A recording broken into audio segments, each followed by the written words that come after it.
Hello മക്കളെ, അപ്പോൾ എൻ്റെ കുട്ടികളെല്ലാവരും നിങ്ങളുടെ കെമിസ്ട്രി എക്സാം ഒക്കെ കഴിഞ്ഞിങ്ങനെ വന്നിരിക്കുകയായിരിക്കും. ആൻഡ് ഇപ്പോൾ നിങ്ങളെല്ലാവരും ഒരു കാര്യം ചെയ്യേണ്ടത്, നിങ്ങൾ ഈ വീഡിയോ ഒന്ന് പോസ് ചെയ്യുക. എങ്ങനെയുണ്ടായിരുന്നു നമ്മുടെ കെമിസ്ട്രി എക്സാം എന്ന് തീർച്ചയായിട്ടും നിങ്ങൾ കമൻറ്റ് ചെയ്യുക. നമ്മൾ അടിപൊളിയായിട്ട് അതുല്യ മിസ്സിൻ്റെ കൂടെ 10 hours ലൈവ് ഒക്കെ പഠിച്ച് തകർത്തിരിക്കുകയാണല്ലേ. അപ്പം ഇനി നമുക്ക് അടുത്തതായിട്ടുള്ളത് നമ്മുടെ ബയോളജിയാണ്. അപ്പോൾ ബയോളജിക്ക് എന്തായാലും ഒരു 10 hours ലൈവായിട്ട് മിസ്സ് തന്നെ വരുന്നുണ്ടാകും ഇന്ന് വൈകിട്ട് 4 മണിക്ക്. കാരണം ബയോളജീനെ കുറിച്ച് നിങ്ങൾ എപ്പോഴും ഉള്ളൊരു തെറ്റിദ്ധാരണയാണ്, എല്ലാ മക്കൾക്കും ഉള്ളൊരു തെറ്റിദ്ധാരണയാണ് ബയോളജി ബൈ ഹാർട്ട് പഠിച്ചാൽ മതിയാകും, അല്ലെങ്കിൽ ബയോളജി എന്ന് പറയുന്നത് ഭയങ്കര ഈസിയാണ്. ഈസി തന്നെയാണ് അല്ലേ, അങ്ങനെ കാണാപ്പാഠം പഠിക്കാനല്ലേ ഉള്ളൂ, എന്തെങ്കിലും ഇത്ര ബുദ്ധിമുട്ടുണ്ടോ? ആ തെറ്റിദ്ധാരണയെല്ലാം നമുക്ക് മാറ്റി തന്ന ഒരു പരീക്ഷയായിരുന്നു നമ്മുടെ മോഡൽ എക്സാം എന്ന് പറയുന്നത് അല്ലേ. അപ്പോൾ മോഡൽ എക്സാം കഴിഞ്ഞപ്പോഴാണ് കുറേ പേർക്കെങ്കിലും മനസ്സിലായത് ബയോളജി അങ്ങനെ ബൈ ഹാർട്ട് പഠിച്ചാലോ കുറേ റിപ്പീറ്റ് ചെയ്യുന്ന PYQs മാത്രം പ്രാക്ടീസ് ചെയ്ത് പോയി കഴിഞ്ഞാൽ ശരിയാവില്ല എന്ന് തോന്നിച്ചൊരു എക്സാം ആയിരുന്നു നമ്മുടെ മോഡൽ എക്സാം. കാരണം കുറേ കോൺസെപ്റ്റ് അറിഞ്ഞുകൊണ്ട് മാത്രം ചെയ്യാൻ പറ്റുന്ന ക്വസ്റ്റ്യൻസ് ആയിരുന്നു നമ്മളുടെ മോഡൽ എക്സാമിനുണ്ടായിരുന്നത്. അത് മാത്രമല്ല, കുറേ ക്വസ്റ്റ്യൻസ് എന്ന് പറയുന്നത് നമ്മൾ ടെക്സ്റ്റ് ബുക്കിൻ്റെ ഏതോ കോഡിൽ നിന്നൊക്കെ ഇതുവരെ ചോദിക്കാത്ത ക്വസ്റ്റ്യൻസും ഏതോ കോഡിൽ നിന്നൊക്കെ പിടിച്ചു കൊണ്ടുവന്നിട്ടുള്ള ടെക്സ്റ്റ് ബുക്കിലെ ഭാഗങ്ങൾ വെച്ചിട്ടൊക്കെ ആയിരുന്നു ഈ തവണത്തെ നമ്മുടെ മോഡൽ എക്സാം ഉണ്ടായത്. അപ്പോൾ നമ്മൾ തീർച്ചയായിട്ടും എക്സ്പെക്റ്റ് ചെയ്യണം നമ്മളുടെ പബ്ലിക് എക്സാം അങ്ങനെ ആകാൻ ഒരു സാധ്യതയുണ്ട് എന്നുള്ളത്. പക്ഷേ എൻ്റെ കുട്ടികൾ ആരും തന്നെ പേടിക്കേണ്ട. കാരണം ഇന്ന് വൈകുന്നേരം 4 മണിക്കുള്ള നമ്മുടെ 10 hours ലൈവിൽ നമ്മൾ നമ്മുടെ ബയോളജിയുടെ കംപ്ലീറ്റ് 8 ചാപ്റ്റേഴ്സും റിവൈസ് ചെയ്യും. റിവൈസ് ചെയ്യുന്നു പറഞ്ഞിട്ടുണ്ടെങ്കിൽ എല്ലാം നിങ്ങൾക്ക് എന്തൊക്കെയാണോ പഠിക്കാനുള്ളത് അങ്ങനെ എല്ലാ കാര്യങ്ങളും നമ്മൾ റിവൈസ് ചെയ്യാൻ പോകുന്നത് നിങ്ങളിപ്പോൾ ഇത്രയും ദിവസം ചെയ്തതുപോലെ തന്നെ നമ്മളുടെ ഷോർട്ട് നോട്ട്സ് വെച്ചിട്ടായിരിക്കും.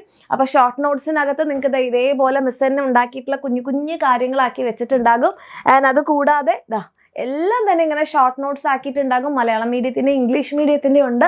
ദെൻ ഇത് നമ്മൾ പഠിച്ചു പോകുന്ന സമയത്ത് തന്നെ എല്ലാ കാര്യങ്ങളും നമ്മൾ ഡിസ്കസ് ചെയ്യും. നമുക്ക് എവിടെ നിന്നൊക്കെ എന്തൊക്കെ ചോദിക്കാം, ഈ കാര്യങ്ങളെല്ലാം നമ്മൾ ഡിസ്കസ് ചെയ്യും.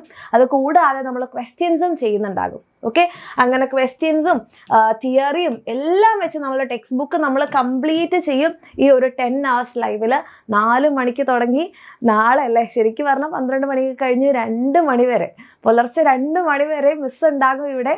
നിങ്ങളെല്ലാവരും കട്ടയ്ക്ക് നിൽക്കും എന്നുള്ളതിന് ഇതിൽ കൂടുതൽ തെളിവ് വേണ്ട അല്ലേ. കാരണം നിങ്ങൾ ഫിസിക്സ് 10 hours ലൈവ് അടിച്ചു പൊളിച്ച് പഠിച്ചു, ഹിന്ദി നിങ്ങൾ 8 hours ലൈവ് തകർത്തു, ആൻഡ് കെമിസ്ട്രി ഇതേപ്പോൾ 10 hours ലൈവ് കഴിഞ്ഞ മക്കളാണ്. അപ്പോൾ ഇത് നിങ്ങൾ നിൽക്കുമോ, നിങ്ങൾ മിസ്സിൻ്റെ കൂടെ ഉണ്ടാവോ എന്നുള്ള കാര്യമൊന്നും മിസ് ചോദിക്കുന്നില്ല. കാരണം അത് ഉറപ്പാണ്, എൻ്റെ മക്കളെല്ലാവരും ഫുൾ കട്ടയ്ക്ക് തന്നെ നിൽക്കും 2 മണി വരെ എന്നുള്ളത്. എന്തായാലും മിസ് നിങ്ങളുടെ കൂടെ ഉണ്ടാകും. നിങ്ങൾക്ക് വേണ്ടിയിട്ട് ഈ ഒരു കംപ്ലീറ്റ് 8 ചാപ്റ്റേഴ്സും എൻ്റെ മക്കൾക്ക് ഫുൾ ഓൺ ക്ലിയർ ആക്കി തരാൻ വേണ്ടിയിട്ട് എവിടുന്ന് ചോദിച്ചു കഴിഞ്ഞാൽ, ഇനി കോൺസെപ്റ്റ് ചോദിച്ചാലും PYQ ചോദിച്ചാലും എങ്ങനെ ചോദിച്ചു കഴിഞ്ഞാലും എൻ്റെ മക്കളെ കുഴപ്പിക്കാത്ത രീതിയിൽ മിസ് ഈ 8 ചാപ്റ്റേഴ്സ് അടിപൊളിയാക്കി തരുന്നതായിരിക്കും. അങ്ങനെ എൻ്റെ കുട്ടികൾ ഇന്ന് നിങ്ങൾ പഠിക്കുകയാണെങ്കിൽ ക്ലിയർ. സാധാരണ നമുക്ക് ലാസ്റ്റ് എക്സാം ആകുമ്പോഴേക്കും നമുക്കൊരു ടെൻഡൻസിയാണ് ഇതിപ്പോൾ ഇത്രയെല്ലാം കഴിഞ്ഞില്ല, ഇനി ഇതിപ്പോൾ അതങ്ങ് പൊയ്ക്കോളും എന്നുള്ളത്. ആ ഒരു രീതിയിൽ ബയോളജീനെ കാണാതിരിക്കുക. അങ്ങനെ കാണരുത് എന്നുള്ളൊരു വാർണിംഗ് കൂടിയാണ് നമ്മളുടെ മോഡൽ എക്സാം നമുക്ക് തന്നുപോയത്. അപ്പോൾ എൻ്റെ മക്കളെല്ലാവരും ഇന്ന് തന്നെ പഠിക്കുക. ആൻഡ് ഇത് കഴിഞ്ഞാൽ രാവിലെ 2 മണിയാവും അല്ലേ, അപ്പോൾ നമ്മുടെ ക്ലാസ് കഴിയാൻ. അപ്പോൾ അത് കഴിഞ്ഞിട്ട് നോട്ട്സ് മിസ് അയക്കും. അപ്പോൾ നാളെ നിങ്ങൾക്ക് നോട്ട്സ് കിട്ടും. പിന്നെ നിങ്ങൾ എപ്പോഴും ചെയ്യുന്ന പോലെ നാളെ ഇരുന്ന് നിങ്ങൾ എന്ത് ചെയ്യുക, ഈ നോട്ട്സ് കംപ്ലീറ്റ് ആയിട്ട് റിവൈസ് ചെയ്യുക. ഓക്കെ, അത് റിവൈസ് ചെയ്ത് കഴിഞ്ഞാൽ തന്നെ ഓൾമോസ്റ്റ് എല്ലാം ആയി. പിന്നെ ഒരു 3 മണിക്കൂറൊക്കെ എടുത്ത് അല്ലെങ്കിൽ 2 മണിക്കൂറൊക്കെ എടുത്ത് നിങ്ങൾ ആ നോട്ട്സൊക്കെ ഒന്ന് വായിച്ച് കഴിഞ്ഞാൽ പിന്നെ നിങ്ങൾക്ക് സമയമുണ്ടെങ്കിൽ എന്തെങ്കിലും ക്വസ്റ്റ്യൻസ് ഒക്കെ ചെയ്യുക. കാരണം നാളെ നമ്മൾ 50 ഷുവർ ക്വസ്റ്റ്യൻസ് ആണ്. ആ 50 ഷുവർ ക്വസ്റ്റ്യൻസിൻ്റെ ലൈവ് 7:30-ക്കാണ്, 7:30-ക്കാണ്. അതുകൂടെ ചെയ്ത് കഴിഞ്ഞാൽ ഫുൾ ശുഭം. Okay, and next day morning ബൂസ്റ്ററായിട്ട് മിസ് വീണ്ടും വരുന്നുണ്ടാകും. അങ്ങനെ എല്ലാ കാര്യങ്ങളും നമ്മൾ ഒന്നുകൂടെ റിവൈസ് ചെയ്തെടുക്കും. അത് കഴിഞ്ഞാൽ പിന്നെ നിങ്ങൾക്ക് ബയോളജീനെ കുറിച്ച് ചിന്തിക്കാൻ ഒന്നും ഉണ്ടാവില്ല. ഓക്കെ, അപ്പോൾ എൻ്റെ മക്കളെല്ലാവരും ഫുൾ പവറിൽ തന്നെ വരിക. അടിപൊളിയായിട്ട് തന്നെ നമുക്ക് എന്ത് ചെയ്യാം, നമ്മുടെ ഈ ഒരു 8 ചാപ്റ്റേഴ്സ് 10 മണിക്കൂർ കൊണ്ട് പഠിച്ചെടുക്കാം. കംപ്ലീറ്റ് കാര്യങ്ങൾ കവർ ചെയ്യും. ഓക്കെ, ആൻഡ് നിങ്ങളെല്ലാവരും മിസ്സിൻ്റെ കൂടെ ഫുൾ പവറിൽ തന്നെ ഉണ്ടാവുമെന്ന് മിസ്സിന് അറിയാം. ഓക്കെ, പക്ഷെ നമുക്കത് എന്ത് ചെയ്യാം, നമ്മളുടെ ആ ഒരു എനർജി അല്ലേ നമ്മൾക്ക് എന്ത് ചെയ്യാം, കമൻറ്റ് സെക്ഷനിലൂടെ അറിയിക്കാം. ഞങ്ങൾ ആ ഒരു 10 hours ലൈവ് എൻഡ് ചെയ്യുന്നത് വരെ 2 മണി വരെ മിസ്സിൻ്റെ കൂടെ ഉണ്ടാകും എന്നുള്ള കാര്യം കൂടി കമൻറ്റ് ചെയ്യുക. ആൻഡ് നമ്മളത് ചെയ്തിരിക്കും. ഓക്കെ, ഒരു സംശയവും വേണ്ട.